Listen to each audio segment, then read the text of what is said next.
So moving on, what have you learnt in terms of operational management through East Village? I think we learned that you can challenge the market. I think one of the concerns that we've always had, or one of the reasons we came into the sector, was it had such a bad reputation. It was always done the same way.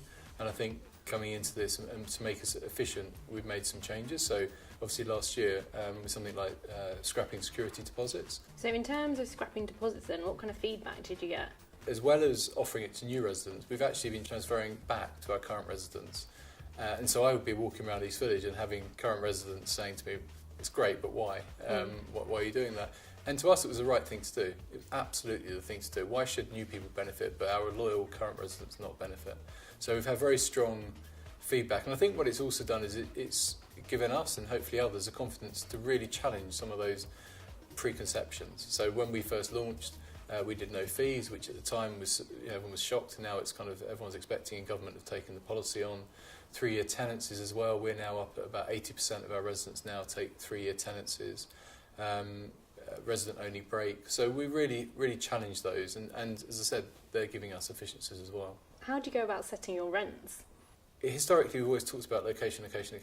I think actually people are moving somewhere for the service and for the offer.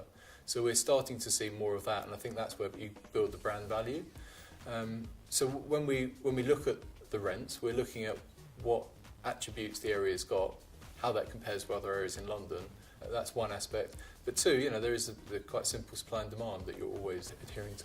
And how much do you factor in your service, the additional service that you provide in terms of setting your rents?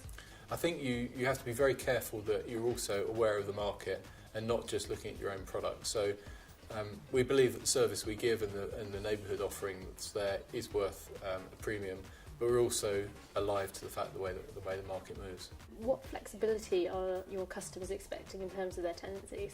Well, when we first launched, we found less than half people were looking for 1-year tenancies, and we were a bit confused because we felt that the 3-year tenancies was on the.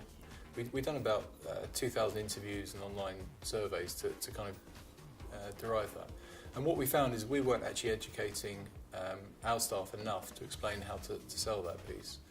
And when we did explain to people it's a 3-year tenancy, but you have flexibility within that at 6 months.